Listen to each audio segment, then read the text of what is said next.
Amazon, in their meetings, Jeff Bezos always makes sure there's an empty chair at every conference table.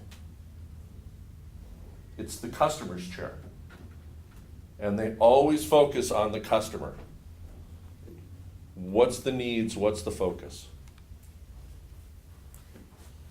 Let's see, it's just slow. Okay, so that's kind of how to handle customer development. I think what we'll do is we're gonna take a short break here, right? Are we, what's our scheduled time? It's about 5, so. We can take a break here. We have a guest speaker, and then before we break out, I want them to just take a few minutes before we start to meet them and have time to start to list what some of the assumptions that you're making are. So that as we meet at the end, we have time to talk about what those are going forward and what is important that you might want to test going forward. Okay? So 5-minute break. Just And 5 minutes. Yep, 5 minutes. And John, I've got, Thanks. yeah, sure. Thanks.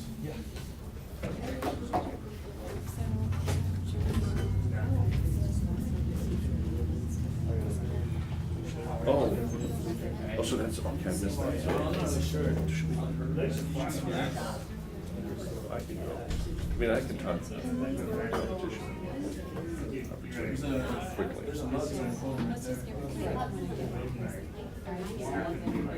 Actually, we'll walk through this. Screw up that.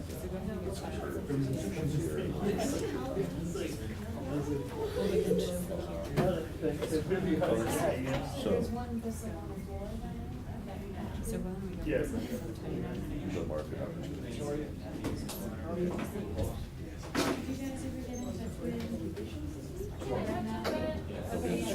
What is our industry? So Only I'm still in contact with trying to.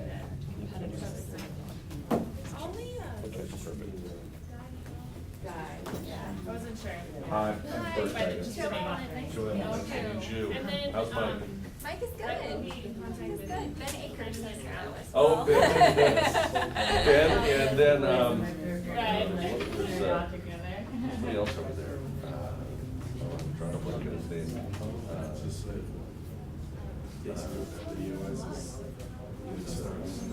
Science area.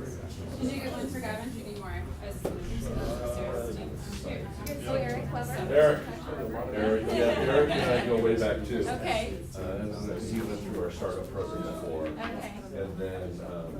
And then Mike and Glory know my wife, and I know my wife. We used to be in a rival wine club together. Okay, yeah, figured. So, yeah, Glory used to teach here, so I've Right, known her right, for years. yeah. And so there's a lot of ties. So. Yeah, yeah. Oh, good. How long have you been out there? I've been at Burnsburg since last year. It was fast. It does go fast. Excellent. So I think what we'll do is I'm going to talk just a little bit about We don't have to. competition. Kind of get a little bit talking about total roles. Let them look at this for next week. And then just your time. All right. And get through it. Okay.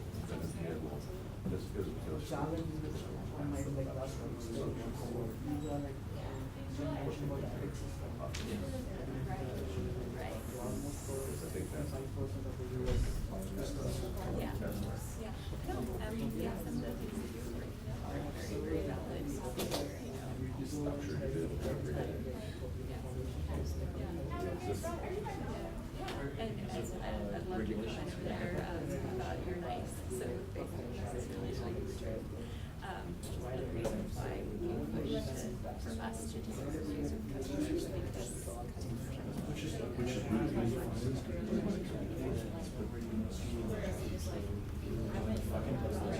really Yeah. And so, yeah, I mean, when you're conducting surveys, there's some reasons for that. Yeah, there's. I know, it's like, Yeah. Oh, that's what happens. It's a lot of stuff.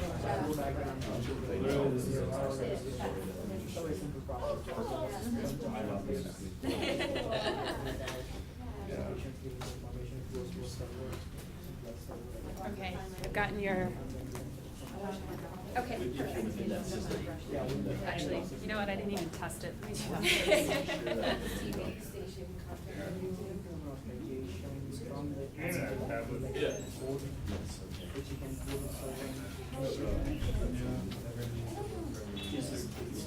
In that data that you see. I mean, my week's good. I guess I can't speak for Sadie. It's great. Hey, Jess. Yeah. They're gonna head out. Okay, Thank you, though. yeah, sure, thanks, Matt. See you next time.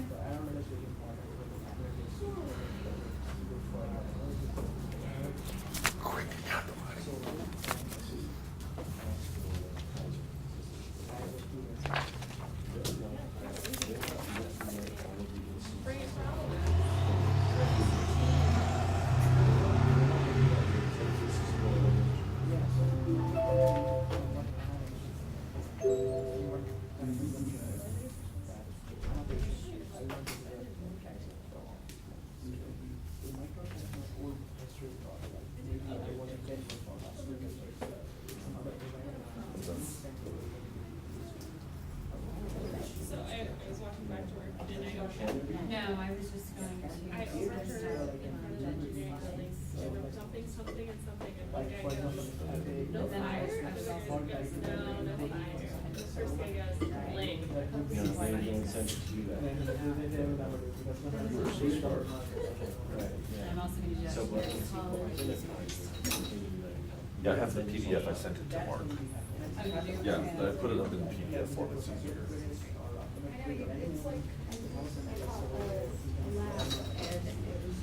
That's social. Did anything in the Denver startup week? No, not really. Canadian contact. And check out that system, see if there is some sort of things that you can learn from some of the leading province wide. But that's So, about all I Alberta really Healthcare. know, like our, the one that we submitted to get selected. As far as I'm concerned, I don't know like that. But that whole province, you're able to province, you're doing maybe Not too because you're upset about that. There's enough transitions going on.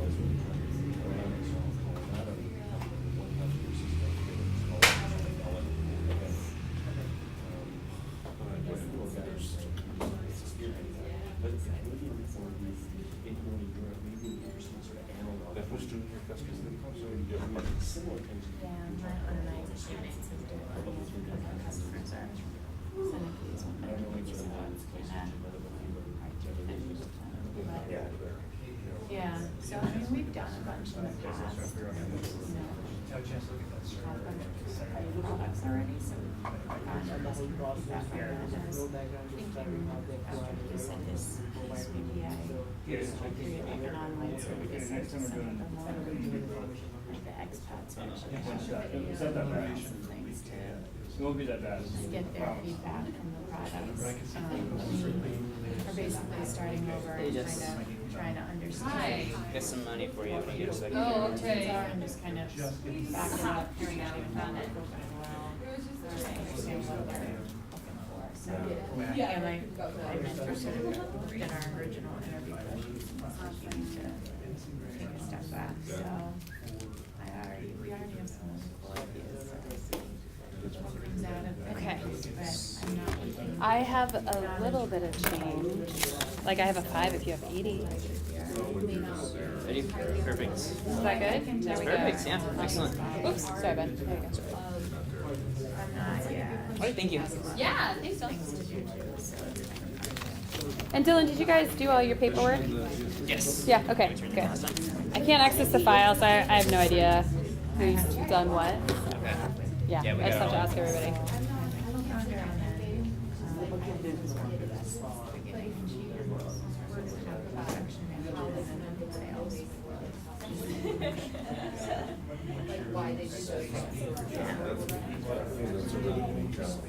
Yeah. I'll get it. I get it. It just might be, do 30 in 1 week versus. Yeah. Well, that's it, that's the, Yeah. all of that. Yeah.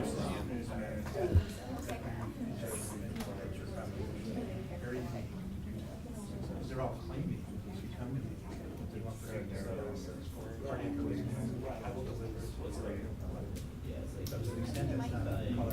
There's another outlet back here by mine. Just move that back here.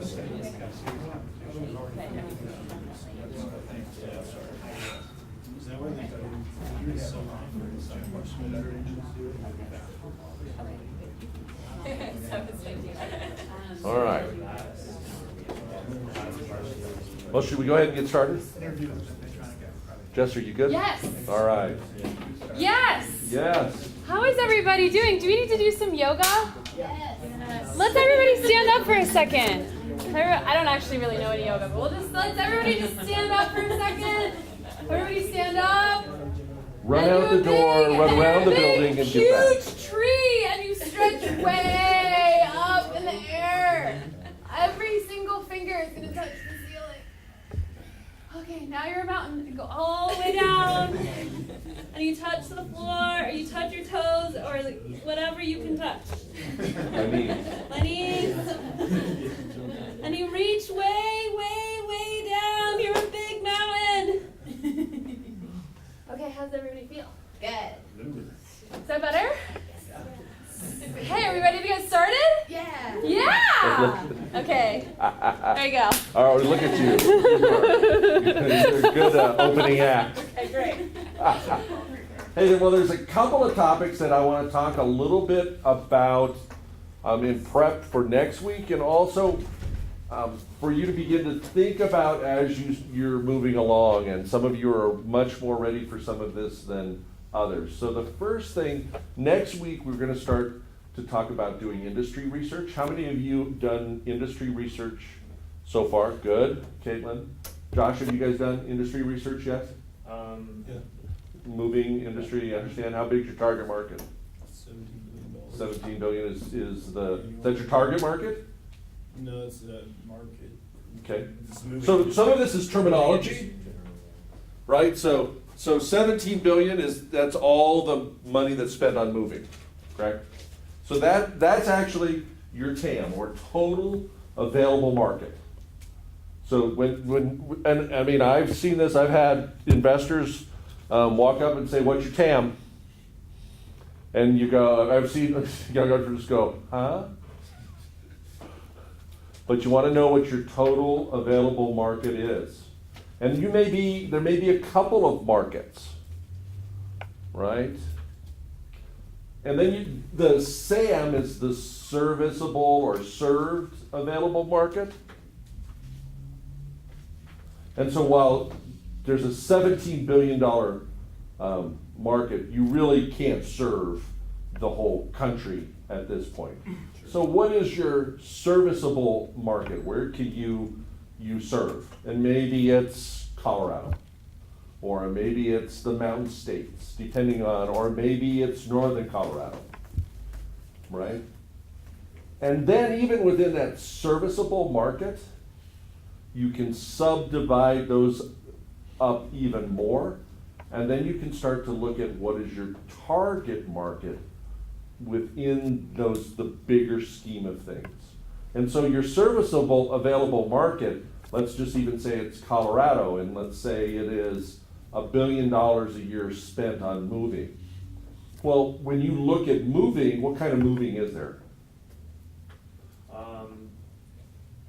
Moving out of an apartment, out of homes, full service, mid-size, Okay. moving furniture, Commercial, residential, right? There's move in store, there's a lot of different segments in that market. And as you start to pick out that target market, you refine your focus even more. For you guys though, it's not $17 billion of money spent on labor to help you put stuff into trucks or unload it.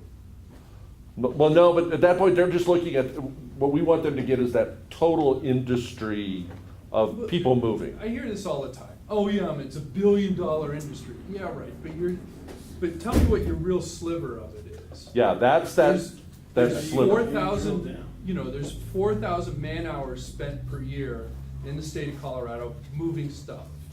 Okay, good, that's a lot more realistic.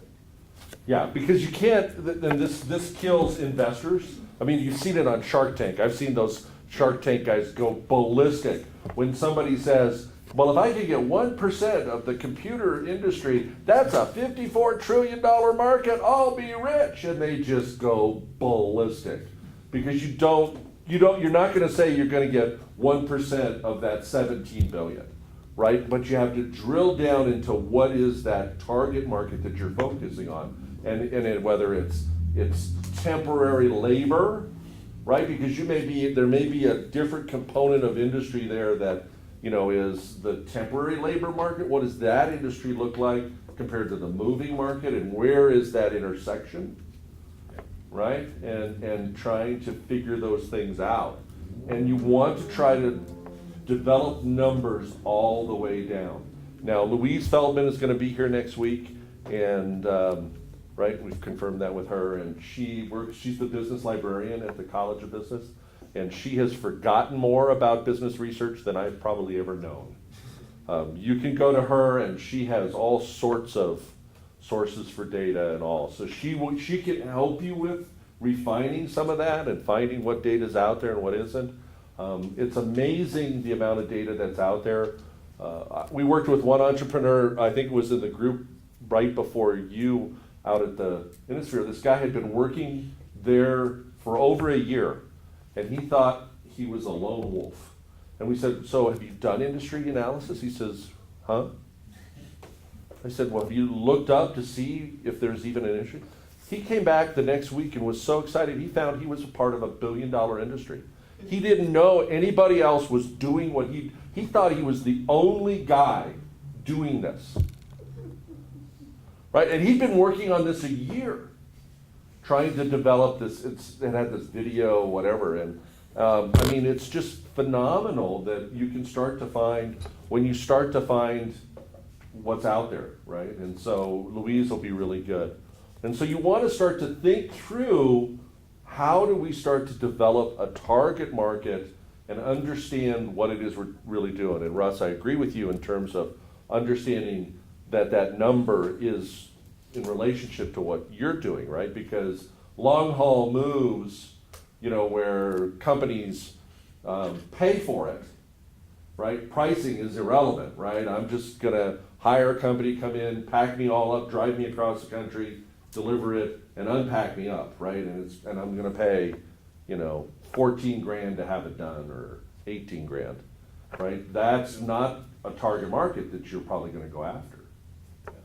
So, But in that 14 grand, how much of that is actual the labor for packing and loading and unloading? How much is the labor cost for that, the temporary labor cost? Right. And then that's your total addressable market. Because you can't address the cost of the truck driving across the country. You can't address you can't address all that other stuff. So when you actually whittle that down, you'll start to see how big this thing really could be, or maybe not. Right. And And in you that also process, figure it out in that process, it helps you define your niche market. Right. So that exercise is gonna actually pinpoint where you guys will be successful. Yeah, so how would we figure that out when we could because we could figure out the comparable cost of renting, a truck and all the packing materials we would need for a move. And when we add those in with our labor costs, is there a way to kind of work at that from the back to Sure. work at the back angle rather than working at the front and saying what is you know, all the traditional moves would have meant as labor. Well, you know, when they moved me from Bertha to Loveland, there was, what, 6 guys for a whole day. And the drive was 20 minutes from one place to the other, so it wasn't, we didn't spend any time on the road. But I had 7 guys or 6 guys for 8 hours. That's, you know, figure out whatever the cost is. Well, and you also you'll have to look at, you might have to look at, you know, government data on average wages for people in the moving industry. You know, you might be able to talk to some moving companies and say, what's your average pay for movers? You know, to try to develop some of that data. It may not all be out there as succinctly as you'd like, but you know, you can start to collect some of that data and then, I don't want to say reverse engineer, but address that number that you're trying to get to. Or go down to Exodus Moving in the middle of the night, count the number of trucks. Go out at noon and count the number of trucks, and you can guess they have this many trucks out on the road, and you know, you can guess how busy they are based on that. And it's seasonal. One of my friends worked for Exodus for decades, so I can connect you guys, but, you know, you're definitely gonna have to play on the seasons too, and where you're at. Oh, absolutely. I mean, you guys know that. Well, and that's the other thing too, is the power of networking. I mean, we may know somebody, I mean, there's a guy I know that's worked for a local moving company for several years. You know, you start to connect with those people. I mean, you know, the owner of Exodus might even be willing to sit down and talk with you. Right? I mean, you know, because if they're busy enough, they don't necessarily worry about competition. And if not here, I've had students actually contact businesses in other states over the phone and ask questions of people in other states and say, we're looking at Colorado market, not your state, I'm here, and sometimes they're able to collect data that way. You know, where they'll even. That's been a huge resource for us. I've got a good friend who has a family moving storage business in Virginia, so that's where we get most of our industry data from. Yeah. Well, and there's also associations, and there's a lot of places that collect data, and it's amazing even the government, what the government collects on the consumer expenditure. They have this survey, I don't know if they've stopped it, but they actually have a consumer expenditure survey where they look and can tell how much the average household spends on moving. Right, they'll have that data in there. They tell you how much ground beef they buy. It tells how much toilet paper they go through. This survey, the consumer expenditure survey, the CES, I know the last time I looked was like 2010, so I don't know. They were talking about not doing it anymore because of the cost from the government point of view. But there's that sort of data out there where they looked at how much babysitting. We used it, I used it in a survey for cleaning. How much money did the average household spend on cleaning? And they broke it out by demographic. You could look at it by area of the country, by income levels of the household, by family members, by age of the primary earner. And there's all these different ways of breaking stuff out. And so as you start to get into this research side of things, you learn more also. Now the other thing I want to talk about as you go through this industry and as you're out there talking too, is you're going to begin to develop an understanding of competition. And what does that competition look like? And you know, you really want to understand who is direct competition, who is indirect competition. And anytime you start to talk about this, the one thing you never want to say is, oh, there's no competition. Right? Because investors, the ones I've talked to, hate that. Because there's already the status quo. If there's nothing else out there, it's what are the customers doing now? Right? I mean, water bottles. Right? There's tons of competition out there. Makeup. I don't know what the competition is, but there's competition out there. And so you have to understand that competition and how you fit also. And so you want to start to be thinking in those terms as you're collecting data, besides just the customer development, but also understanding what the competition is doing and how you can differentiate yourself from them. Okay? And you get that job with your competition. Go volunteer, go do whatever to get that job with that other movie company, the one that we all just described. Ask for a couple hours a week, if you can volunteer your time, you'll learn more there than you will here. Yeah. And that goes for all of the, all of the young entrepreneurs here. Yeah. Learn more. I mean, what's Yourself. the classic, Howard Hughes went to work as a pilot for TWA before he bought the company, because he wanted to see what they really were working. And I mean, that's one way to gather some more data and understanding. So, questions on that? Can I ask you a question? Yeah. So, I just wanted to, when you were talking about investors, freak when you say, if I get this piece of this pie, 2% of this, it's still a lot of money out of a $2 billion industry. What if you whittled down your industry analysis, done your market analysis, so you have the niche market that you're talking about, figure, and then you, to be very conservative, break it down into, if we got 1% of that market, I mean, even if you break it Bottom down. up. How many bottom up. sales calls are you gonna make in a week? What's your conversion rate? Right? How many people can you talk to, Okay. right, in a week to sell? And then how many of those do you think you're gonna get? And then build that number that way. Because I So have it both ways, and Yeah. so I just wanted to make sure which one you present. that one is the better way, because especially if you've gone out and talked to customers or you start to make some sales, it's much better to show that than, trying to say, when would you get that 1%? How long is that gonna take you? Might take you 10 years to get 1% of the market, Okay. right? So they're much more interested, and I think it's more in even just explaining how you're gonna do your distribution and an understanding of what that is. Oftentimes investors understand your business in some of those areas better than you do. You just don't wanna appear to be, you just don't wanna be an idiot in front of them, right? And say something that'll make them realize that you haven't done your own due diligence. Okay. And an investor wants to see that. They want to see that you've cried, you've been through the pain, that you've suffered. Yeah, because You cried over this. I've talked to, I mean, Good, okay. because they're investing in They have you. been there.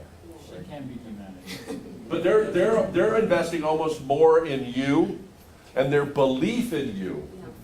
than your idea. Right. So that's really important. All right, so that was a little longer, I yes. was just gonna say one more point on that. We talked a little bit too about how, the best indicator of future behavior is past behavior. So, and it's a really good way too to hear about from what other people, to hear about your competition is ask your customers, how do you solve this problem right now? Or what are you doing, what could you see out there?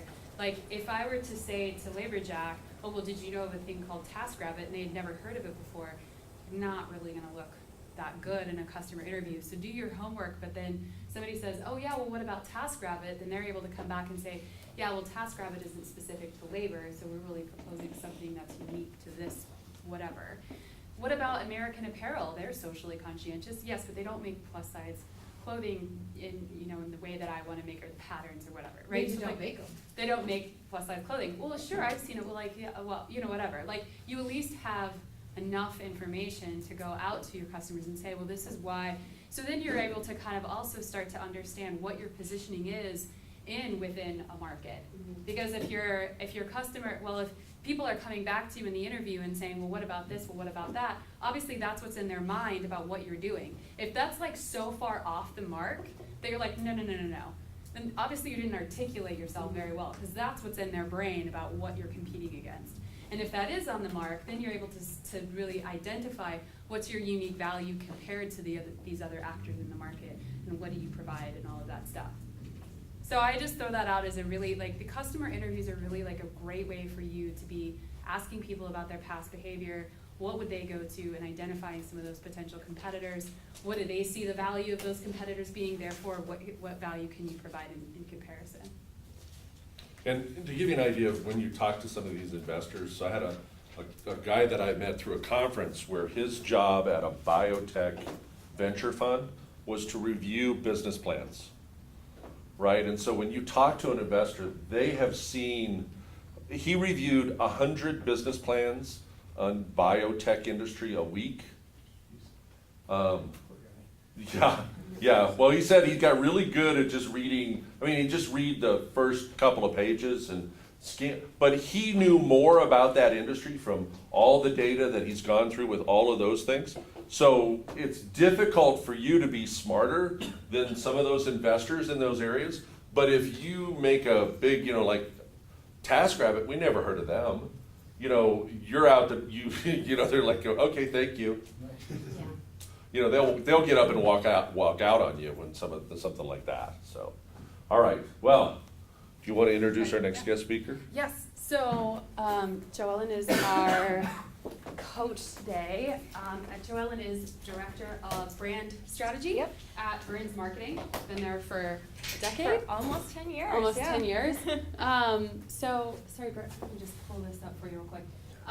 So really a lot of why I asked Joellen to come today was because we really need to get down to the persona of your customer. And it's not just enough like describing them in terms of demographics, but it really helps a lot with your identifying them in terms of, how do they spend their day? You'll watch some videos this coming week from, Steve Blank's perspective, just thoughts about how it is that you really get into your customer's shoes to be empathetic. You've got to have a vision of what that person looks like, not just that they're 35 to 45 years old. I mean, that's talking about lots and lots of people. So that's kind of why we asked Joellen to be here today. But I do want to get started with our elevator pitches. So you guys can practice, and also then Joellen just kind of has a sense of who's in the room as well. So, you guys ready? Elevator pitch? Emma? You want to get started? Sure. Should I time you guys or no? Yes. Yes. I got okay. it. I got the time. Time you guys.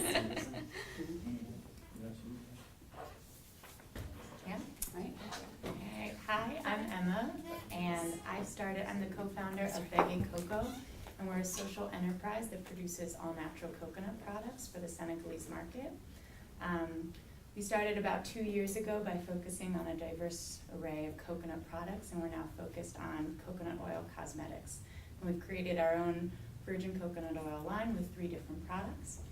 We're a social business, so the idea is that we want to be promoting healthy living and environmental sustainability through our products, but also reinvesting our profits into reforestation and agroforestry initiatives. So, Good job. How long was that? 48 seconds. what are we aiming for? Under 60. Okay. Under 60 seconds. All right. Riley? I'll go. Hi, I'm Gavin. I'm with Prime Hydration. We created a unique way to show your passion in everyday life. So we created this water bottle here. It's stainless steel with a bamboo lid. The most unique features that it changes colors when you fill it with cold water. Problem here is I don't have cold water with me, so I can't really show you what it does, but that is our problem. Awesome. That was only like 24 seconds. Great. Josh? My name's Josh Moser. I'm co-founder with Blake and our friend in New Zealand. And our company is the future of the moving industry, where our intent this summer was to prove that there is a need for cheaper labor in the moving industry, and we think we can create a solution, a tech-based solution, to the labor demands of society. Okay, 30 seconds. Marissa? Hi, I'm Marissa. I'm one of the co-founders of SideQuest.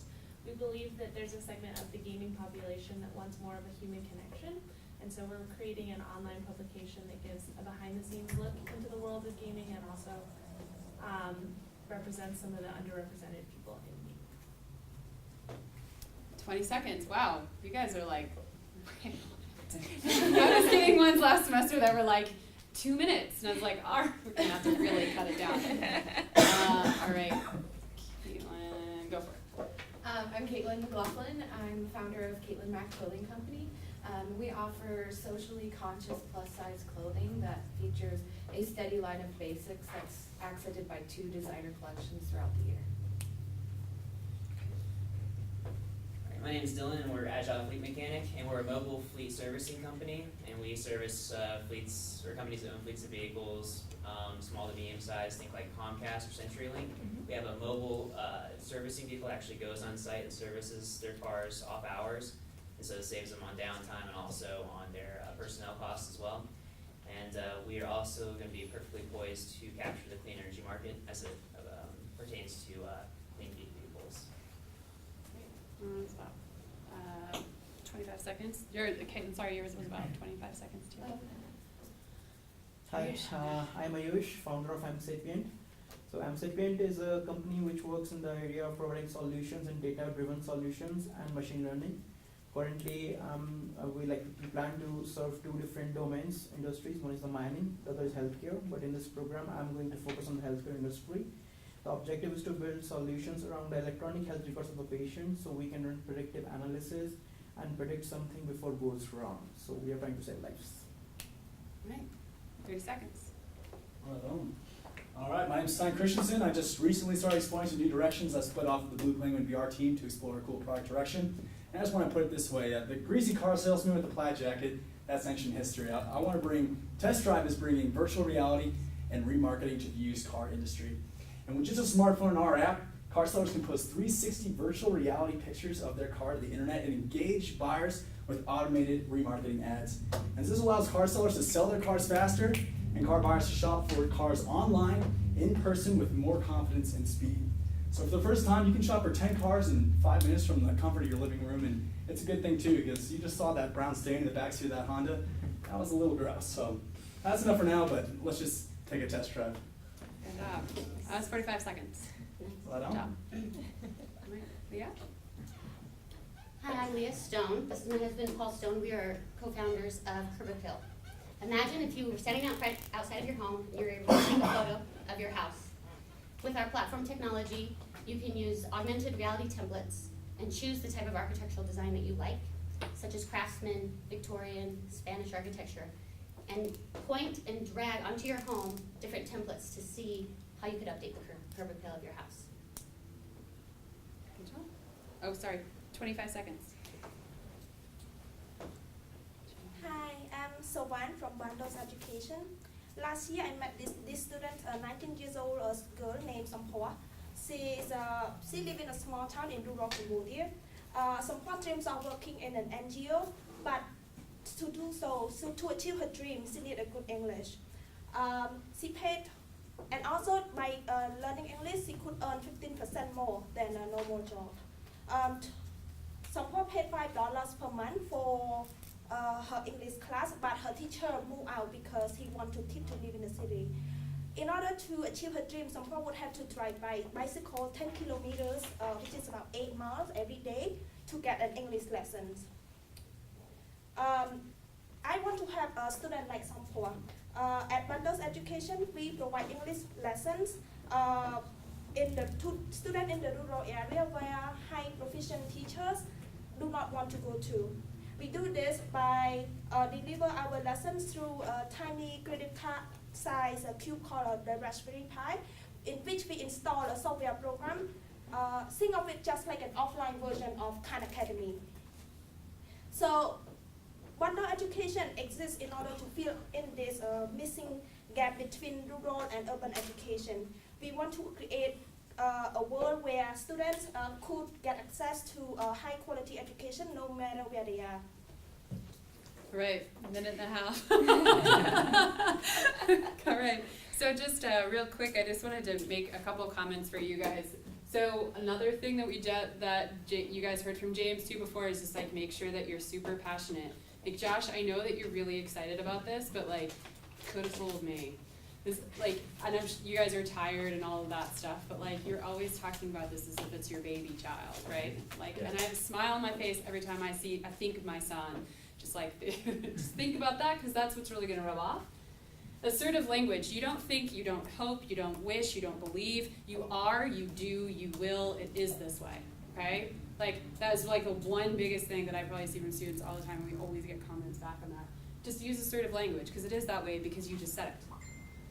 Memorable, catchy. There's like Stein, I think pretty like kind of memorable, right? Just like the imagery and the visualness. Also the story that Sovan said, that's memorable. I understand that. That like gets me connected to you.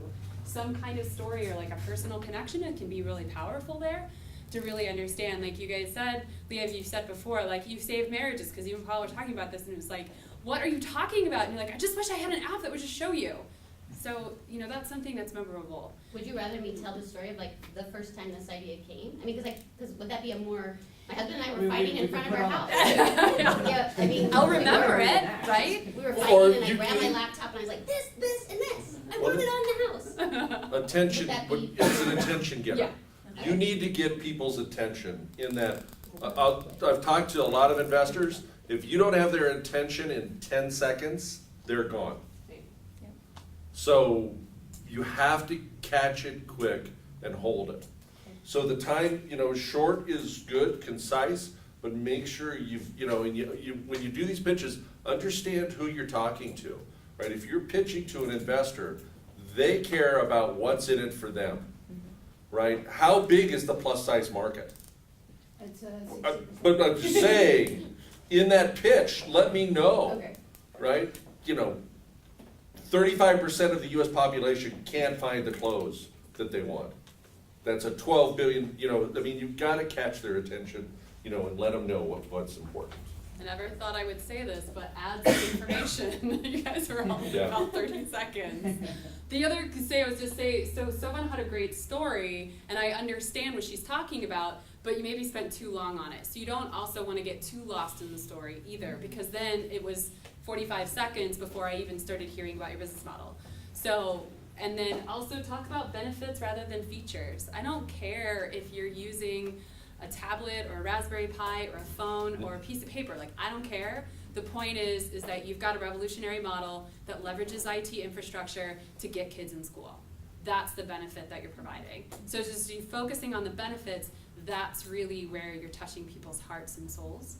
And if people want to know the details, they'll ask you the details, right? So hook them, and then they'll ask. I would kind of balance it a little bit. Don't tell me, we saved, $20 billion. Like, Oh, yeah. I don't care. You don't All I want to be wanna know- hyperbole. Well, don't, give some substance to the claim. We're improving the educational thing. We're using this, give me something tangible to hang on to. Just don't make a grand claim. And 'Cause I don't as believe you. Joe Allen just said, this is just to get people to ask you more questions. How do you just excite somebody enough that they just want to know more from you? That's the whole point of an elevator pitch. Right. It's for them to get more information from you. Yeah, and when we tell clients, you need to be able to tell your story in like 15 seconds, 30 seconds, and 100 seconds, because the 15 seconds is the ride from the first floor to the fourth floor, right? And you want to keep them in that elevator so you can talk to them more. I heard that talked about a lot, like story. What's your company's story? Could you expand a little bit on that? And what your I wouldn't company's say that my story? company's story is exactly like the Notebook over here, but like I'm just kind of wondering, like, how do you tell a story out of your company? You actually did a great job. You told a story. You painted a picture. You got somebody to go, hey, that's kind of a cool idea. I want to learn a little more. It's not just about features. It's not just, hey, it's augmented reality and that's really cool, right? It's what can you do with that augmented reality? You can look at 10 different cars from the seat of from your couch without having to, drive forever and visit 18 different dealerships. That's a story.